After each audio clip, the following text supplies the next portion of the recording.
And Wendy is back with us in studio this afternoon for a slightly different kind of show today, because rather than tackling a customer's conundrum of some sort, we're doing a more educational segment about how to read between the lines of online product listings to help us properly understand what we are going to be getting. We have an expert guest who's going to guide us through this, who I'll introduce in a moment or two. But first, Wendy, great to have you back with us as always. Thank you, Pippa. Good to be here. And to listeners, as always, if you want to join the conversation or comment on something you've heard, you are welcome to send a WhatsApp to 072 567 1567 or give us a call on 021 446 0567. Look, Wendy, obviously anyone who's bought items online knows it can be a bit of a game of Russian roulette. It's not always easy to know whether you're getting what might look like a high quality product in the listing and it ends up being cheap junk or vice versa. We've covered lots of those incidents. The hose pipe that was meant to be a gardenia and it ended up being rubbish, for example. The photos don't always tell us the full story, and often we don't get a lot of information to help put together a story either, do we? No, and for me, the absence of detail is always a red flag. But in cases where there is a wordy product description, I can't say that I've fully grasped the significance of those technical descriptions. Yeah. Really don't know. Does that mean it's good? Does that mean it's average? What am I looking at here? Yeah. And of course, the downside of buying online is that you can't pick it up, try it on in the case of clothing, shoes. You can't feel the texture, because I'm very tactile when it comes to clothing. Move away from clothing. In the case of cutlery, for example, weight is crucial. But of course, you have no way of knowing what something weighs from the photograph. Yeah. And so that's where the descriptions come in. And when there's very little description, then I think it's safe to assume, and the price is on the cheaper side, I think it's safe to assume you're going to be getting some rather cheap, flimsy, liable to rust kind of cutlery rather than a great bargain. So I was particularly interested to learn recently that Cape Town-based One Day Only's team does in many cases give products a thorough going over before putting them up as one of their 300 daily deals. And we're going to share some of those insights, because I then dug a bit further to say, let's share your insights, because they can't put them in every listing. There's just, space is an issue. So this is one that certainly, if you're going to take notes, this is the show, because there's going to be quite a lot of technical detail. Yeah. And you might not be in the market to buy that particular product category right now, but at some point you will be, and it will be important, helpful for you to know what the technical descriptions mean. Yeah. And it's going to be everything from towels to rugs to glass food containers, backpacks, etc. So I would echo Wendy's advice: grab a pen and paper, or grab the notepad on your app, your phone or your tablet, whatever it may be you take notes on, because you might want to jot down a few of them.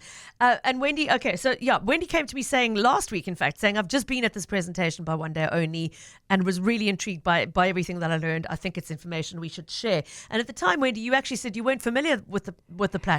I was familiar with it, but I'd never had any personal experience. Yeah. And I thought, let me check. I said, I don't get complaints, which is usually a sign that they're doing a decent job. I did do a search, and there were a couple that I'd missed. Shamefully, I'd missed a few, which were sort of fairly minor, literally 2 or 3 going back to 2019. Okay, good sign. And this retail site has been up since April of 2010, which is 15 and a half years. So that's pretty good going. They had 4 sales in that first month. Yeah. Okay. Today, more than 300 deals are loaded every evening at midnight, from tech to furniture, cosmetics, shoes, underwear. Pretty much the standard general fare that you'll get on a number of sites. So It's not so much about One Day Only, but more about my realization that there is this vetting that happens, and in many cases they have a studio where they take their own photos if they feel that the photographs that have been supplied don't give enough detail for potential customers, which I thought was interesting. Make an informed choice. But more than anything, I wanted to pick director Lorian's brain in terms of how do we, not just on this site, but in any online retail site, how do we interpret the technical stuff that is there. Okay, so again, I want to emphasize this. This isn't a sponsored segment. No, It's definitely not. the information you're going to hear is going to apply to any online shopping platform that you use. So I think important to emphasize that up front. And it is a great pleasure to have with us One Day Only director Lorian Fenter to share some of this insider knowledge, because Lorian, clearly your team takes it very seriously to give customers as much information as possible as you can put into an individual listing. So thanks for taking the time to join us today and talk about how you do that. Thanks, Pippa and Wendy. It's great to be with you today.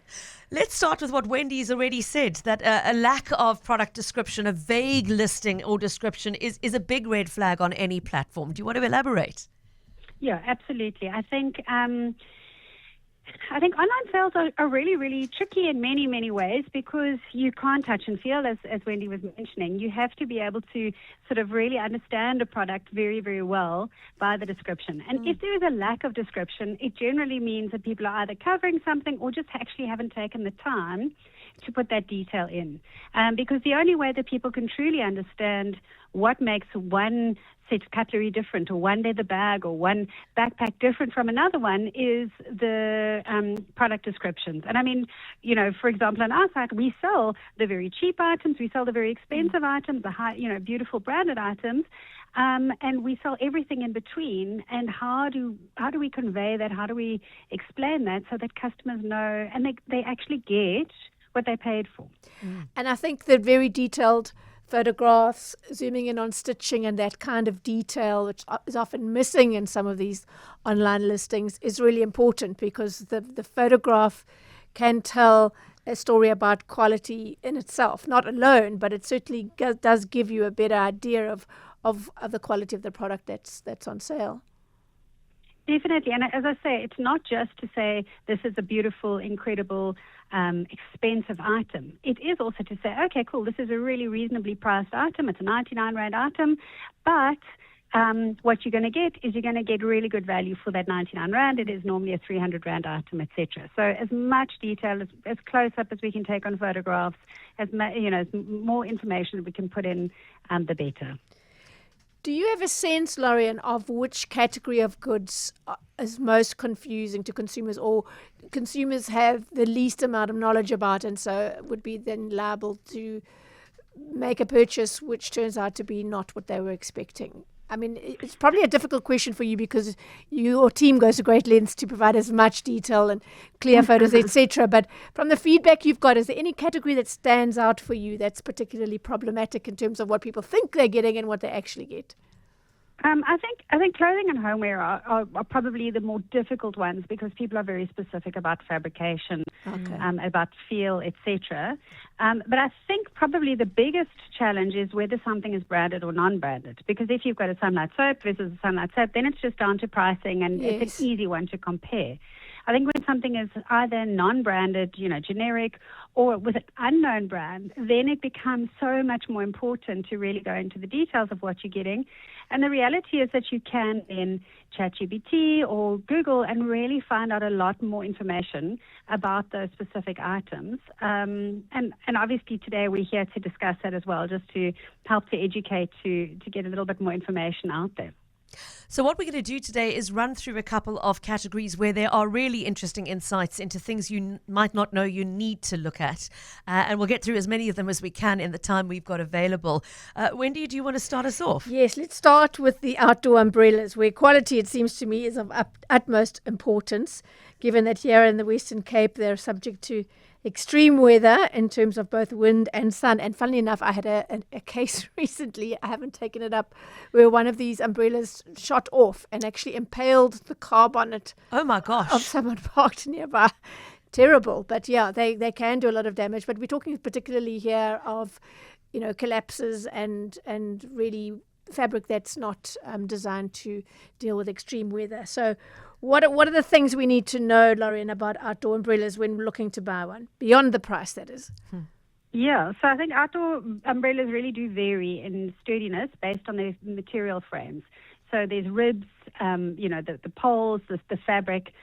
You've got different kinds of frames, which can be aluminium or powder-coated steel frames. are stronger than plastic. You've got wooden frames, and it really depends on your use of what you're needing it for. If it's just for a little bit of outdoor use and you're mainly going to store it indoors, then you don't need something as hard wearing. But if you live at the coast, then you're going to need something that's really going to be much, much more hard wearing. If you're going to be in Cape Town, obviously something has to be a lot stronger than plastic and extremely heavy.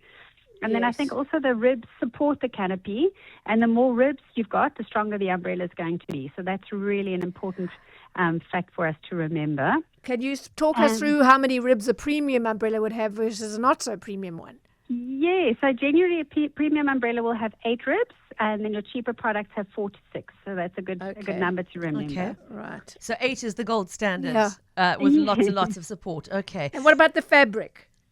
Well, that also matters. You've got outdoor fabrics that must be UV resistant, and 180 grams or a GSM or higher. That's a really good quality fabric that's going to last a little bit longer. Otherwise, it fades really, really quickly. Yeah. Sorry, Lauren, won't you just explain what GSM means, please?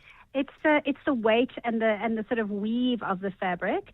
So the higher the GSM, so something at 180 and above is going to be a good quality, and something that's like a 160 GSM or 120 GSM is a much lower weight, much thinner, flimsier fabric that is not going to be as fade resistant. And if you don't see the GSM, rather scroll on, I would say. Yes. Okay. Okay, so the fabric is important, the number of ribs is important, the substance that the pole and ribs are made out of is important. I would guess, particularly in Cape Town, what is weighting the thing down at the bottom of the pole is crucial, Lorian. Well, this week, you know that you definitely need a big base weight. Yeah. But this has to be disclosed, and it's got to be heavy enough to prevent it from tipping and flying off and stabbing a car nearby. And if a listing claims wind resistance without specifying the rib count and the fabric weight and the base requirements, it might not withstand those outdoor conditions. So you can always go back to an online site and ask for more information about the product. Okay. That's a good point. Yes, There's nothing it to is a stop good you point. saying, please, can you tell me? Yeah. How many X, ribs Y, Z. and Okay. GSM of the fabric. Yeah. Okay, so that's the umbrella that's going over our heads. Let's talk next about what's going under our feet. Lorian, what do we need to look out for when buying something like a rug or carpet? So rugs or carpets, the quality is determined by how they're made, where they're made, and what sort of knots they are. So if you've got something that's hand woven or hand knitted in a rug, that's your most premium option. Obviously, a single artisan can create the pattern by tying thousands of individual knots together. And a large rug can take 3 to 6 months to complete. I've just been to India last month, and it was fascinating to watch them hand weaving these things. It's crazy. Wow. Okay. Then on the other end of the scale, you've got the machine-made ones. Yeah, you do. You've got machine-made rugs, and they're faster to produce. They're much more affordable. The patterns are then either printed on or they are mechanically woven into it. So that's really important. You need to know whether your pattern is printed on or if it's mechanically woven in. If it's printed, it's going to be less expensive than the woven. And I would imagine there's also going to be a risk, that it starts to flake at some point in the future. There is that risk. But again, it's down to pricing. So if you're wanting something that's going to just look great, you don't have a huge budget and you want to just to have it for a couple of years, then, go for a printed rug. But if you're wanting something that's going to be a piece that's going to be in your home for years and years and years, then you're going to want to go for something that's a higher quality one, potentially of wool, etc. And outdoor rugs are a much bigger thing than they used to be. Yes. Yeah, talk us through that and what we should be looking for there. So outdoor rugs are incredible. I've seen some that really look like beautiful indoor rugs, but they can literally be outside in the rain, which is crazy. Sure. And one of the really exciting things that I saw now in India is that they are recycling your PET plastic bottles so that they can handle sunlight, moisture, and rain, etc. But the thing is that it is absolutely revolutionizing the recycling industry, and they're actually running. Yeah, and they're actually running out of plastic bottles and sort of starting to import from all over the world. It's crazy. Sure. Okay, well, long may that continue, please. Absolutely. Use as many as we can throw them away. Wendy, I know that the next category we're going to take a look at is one very close to your heart. Very, very close to my heart. As a consumer journalist, leather lounge suites going horribly wrong, peeling and cracking and all the rest is very much in my wheelhouse. I know that the L word is often very much misused, as in PU leather, in other words, polyurethane plastic, in other words. Could you share some leather buying tips with our listeners, please, Lorian? Yeah, I think the other word is actually vegan leather. The vegan leather, which again yes. is Sounds appealing. Very interesting. Yeah, it sounds amazing, but it is also plastic. Yeah. Sometimes it's made of apple. There's all sorts of crazy leathers that they're making at the moment. But if we're talking sort of bovine leather, there is a very dramatic difference in quality in the grade of the leather. So full grain leather, that's your highest grain. That's the top layer of the hide, and it's so strong, it's breathable, it develops a beautiful natural patina over time. So that's your top the leather. most expensive. Okay. Yes. Then if you're going one down, you're going to go to a top grain leather. It's also high quality. It's been lightly sanded. It's got a slightly more uniform surface. And then genuine leather is also a bit of a confusing term because it sounds premium, but that can sometimes be a lower layer of the very hide often. where they've taken the top off. Okay, so don't think that because it says genuine leather, it's necessarily the best quality leather. Yeah. It just means it is bovine leather, but it might be a lesser quality from a lower layer, is what I'm hearing. There's one to watch out for, and that's bonded That's leather. my That's question. the lowest Okay. quality. Oh, sorry. No, Yeah. go for it. That's exactly what I wanted to talk about, and whether you would stock any of that on One Day Only or not. We would stock it, As long as it was absolutely. We declared. would list it, as long as it was declared. And that, with bonded leather, it's the lowest quality. It's basically taking leather scraps and then crushing them up and then binding them together with a backing.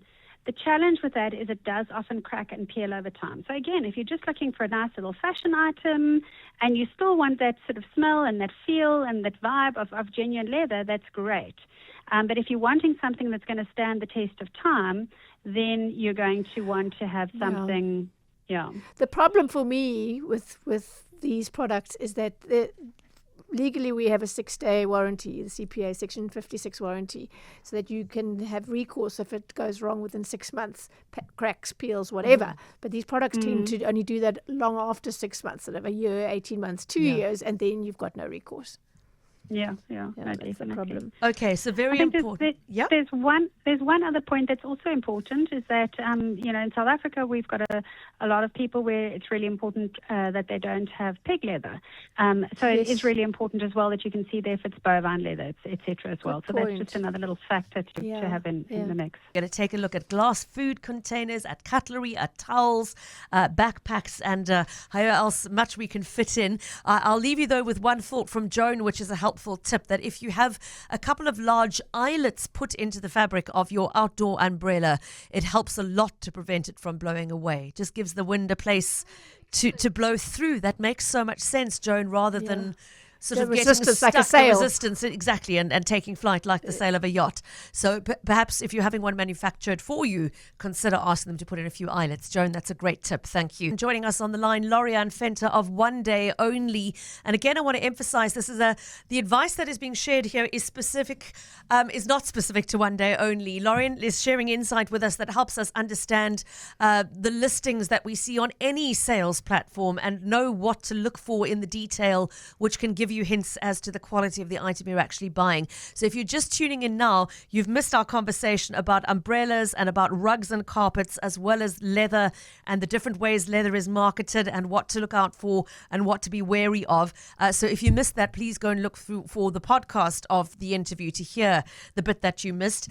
We will bring back Lorian Venter and continue the conversation, Lorian, with let's talk about glass food containers. Very popular way of keeping leftovers in the fridge, for example, or some people like to use them as their lunchbox. There's huge variation in the prices, though. What should we be looking at to give us a sense of what is a good quality glass container and what's a not so good quality? Absolutely. I think glass food containers are honestly one of our best sellers at the moment, which is just crazy. I think love them. everyone is food prepping like crazy. But I think the most important factor is the type of glass used. So borosilicate glass is actually the premium option. It withstands extreme temperature changes. And I think this is really important. You've got to find a glass that is going to move from freezer to the oven without cracking, that can go into the dishwasher, because obviously these things are things we want to use. You throw them into a lunchbox, you throw them into a bag, and you want to make sure that they're going to be strong. Yeah. And I think cheaper containers, they can get made from soda lime glass, and they are sensitive to heat shock and to breaking. So I think that's really its material all the way through. Okay. But I think the quality containers, they actually should list temperature tolerances and safety compliance. And they should specify that they are lead-free and BPA-free. So those are really important. And then the last point is that you must have really strong sealing. It's super important. Lids with locking clips and a silicone gasket are more airtight and leak resistant, and your food's going to last longer. Silicone gasket being that lining. That looks like a sort of a rubber band around the rim. Yes. Okay. Yes, that's the one. Okay, so a locking clip finish, a silicone gasket as part of the seal, and then look for lead-free, look for BPA-free, and if you want the very best of the best, you're looking for borosilicate glass. Thanks for the tips on that one. Wendy, the next one is one I know that you went down a real rabbit hole. Well, this was actually started it. I was sitting in the media conference a few weeks ago, and the team, I can't even remember what the other product category was, to demonstrate to us the kinds of vetting the team does. But the cutlery one stood out for me, and that's what sent me down this rabbit hole. What do we need to know when shopping for cutlery online? And the answer to this question really came as was very illuminating to me. It was something that I hadn't really considered, to my shame, really, because I should have. So over to you, Lorian. Please explain what those numbers mean. I'm never going to forget this. So cutlery quality is determined by the stainless steel grade. These grades are written as numbers. So you will see on them that you'll sometimes see 1810 or 188 or 180. So the first number, the 18, indicates chromium, and that prevents rust. And the second number indicates how much nickel is in it. So if you've got a 0 nickel, it's going to be less nickel, and if you've got a 10, it's going to be more.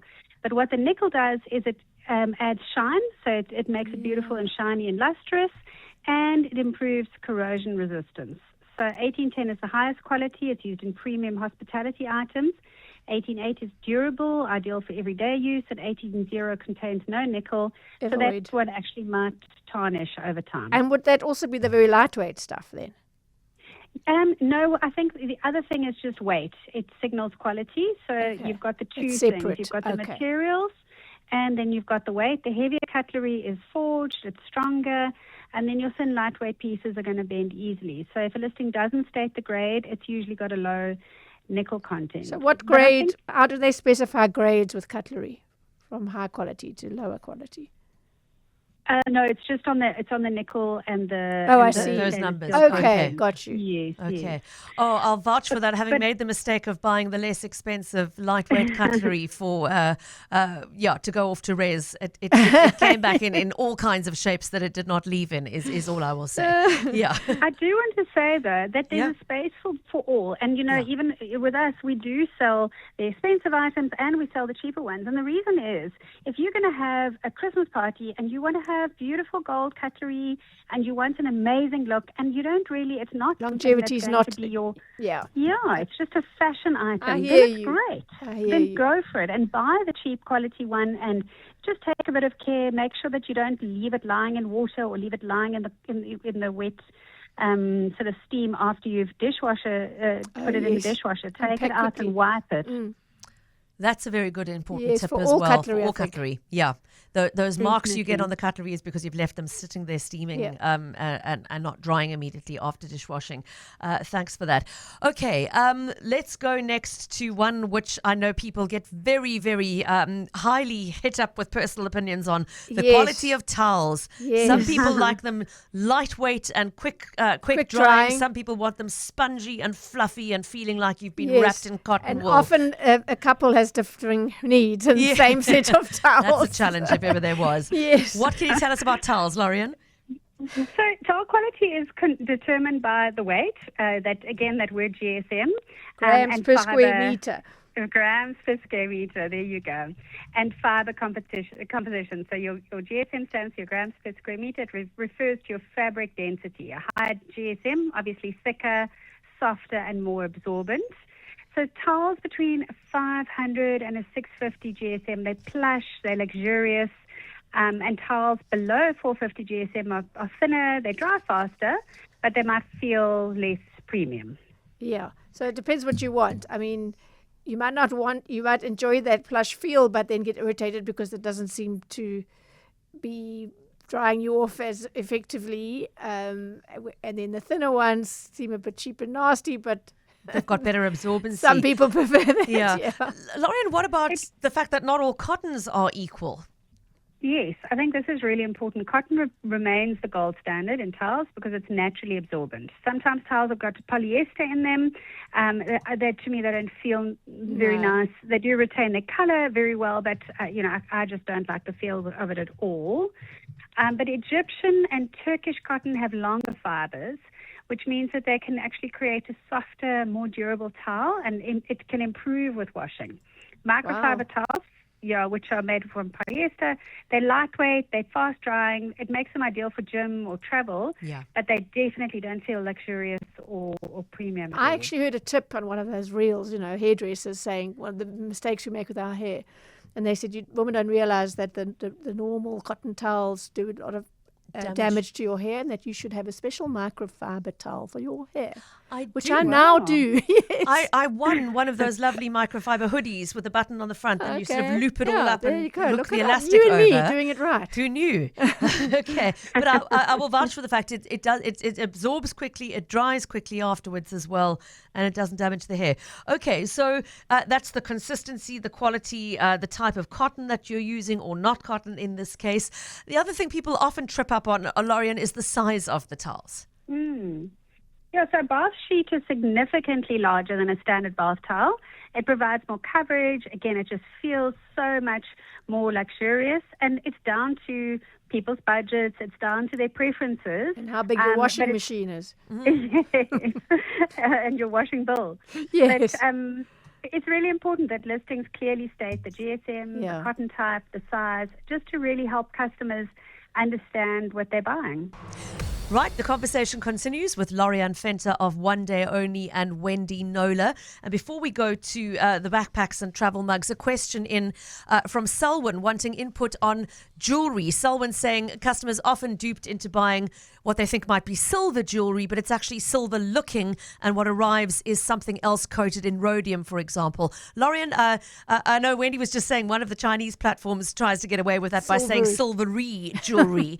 Anything you'd like to say there about what you should be looking out for when buying jewelry? Definitely, there's all sorts of things. I know for myself, my earrings, I'm incredibly sensitive. Okay. So, I'm always looking for gold plated. I am very, very particular about what I'm looking for. I know that, for example, you can look for jewelry that is tarnish free, resistant, so that you can actually tarnish resistant, so that it doesn't tarnish. You can buy cheap jewelry, and you can buy more expensive. But it really does matter that you know whether it's got gold plating on it, whether it's got rhodium plating, whether it's got silver plating and on it, and those sort of details are super important. Okay, so read the list. Don't just assume because it looks silver in the photograph that it is genuine silver. Got to say 927. Really? Yeah. That's my understanding. Silver 927, then I know it's sterling silver. Okay. Fantastic. And I think also what's really, really important to note is that the silver price has gone through the roof this year. Okay. And so silver jewelry, if it's genuine silver, is going to be shooting up in price. Okay, so if it's at a really, really reasonable price, it's probably Check not the silver, listing. and you should be very, very, very suspicious. Okay, thanks for that. Selwyn, thanks for flagging that one. Right, back to the list we set up in advance for the next one, Lorian. Travel mugs, all the rage. Everybody's trying to do their bit for the planet and not use disposable cups and bottles and have a reusable travel mug that goes with them. But what do we need to know when choosing one? I think the phrase to look for there is double-walled vacuum insulation. Vacuum insulation mugs retain temperature for hours, while mugs that only state double walls do not. So it's really important also what the material is for your own safety. So the interior must be an 18/8 food-grade stainless steel. It's similar ratings to the cutlery, and the lid should be BPA-free and should be leak-proof. I don't know if you've had any travel mugs in your car and they've knocked over and you've got 1.2 litres of water all over your floor. Well, rather water than protein shake or smoothie, I guess. But still, it's not funny, and it's not funny if it gets near the electronics of the car either. So or if it's hot water for that matter, not funny. Yeah. No, so the key word there is vacuum, and I didn't know that. We know that by the double-walled thing, but to look specifically for the word vacuum, I didn't know. So thank you for that, Lorian.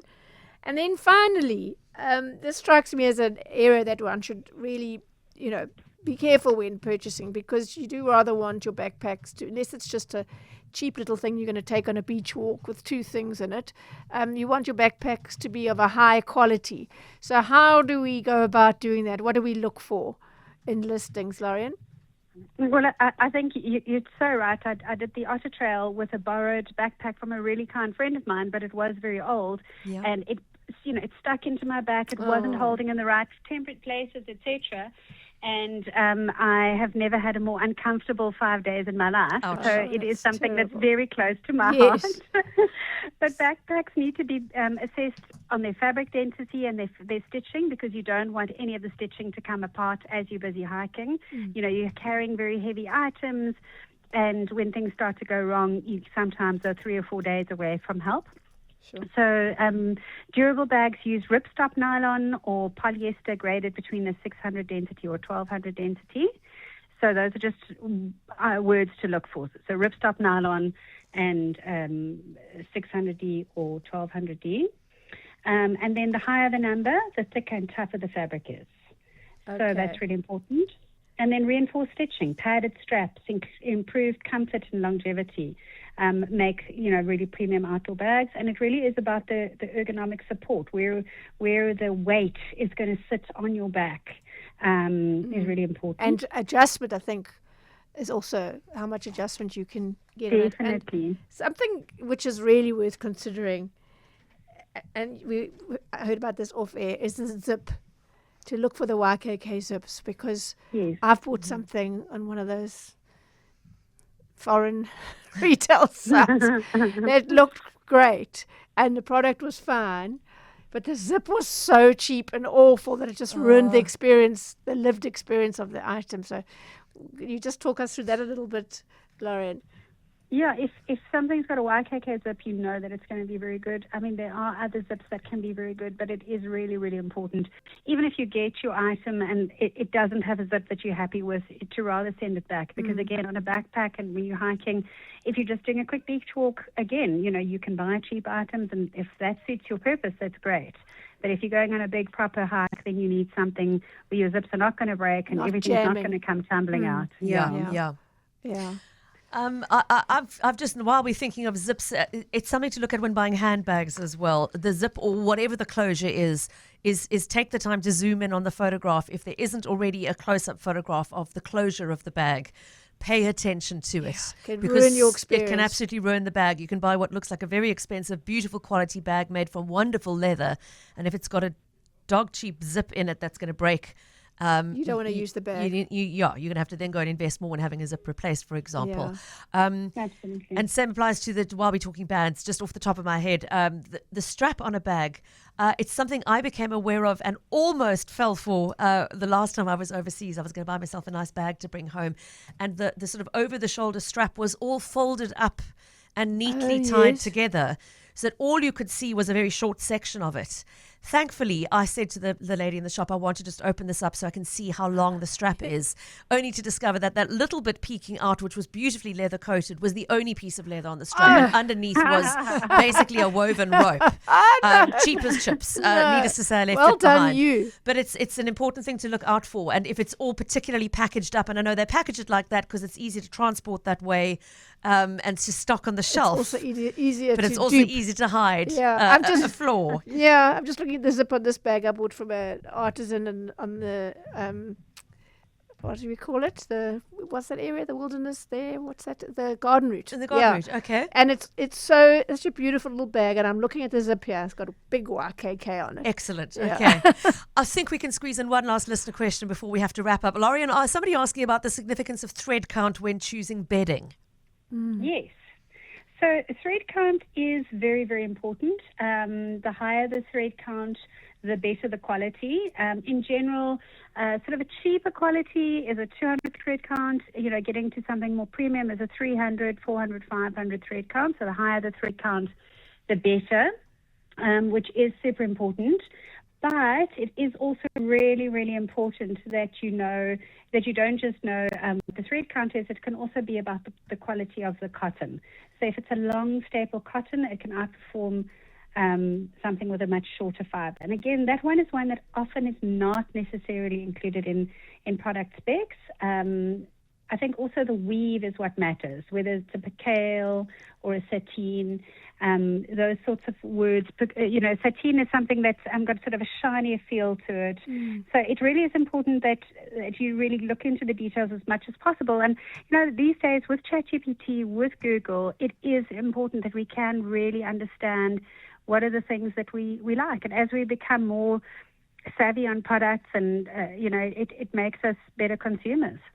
Indeed. Lauren Fenter, thank you so much for helping with the consumer education this afternoon. Lots of deeply granular detail, but so important. And I hope listeners have been making notes. I've certainly been making notes on the towels because mine are looking threadbare. So I know exactly what to look for and not look for.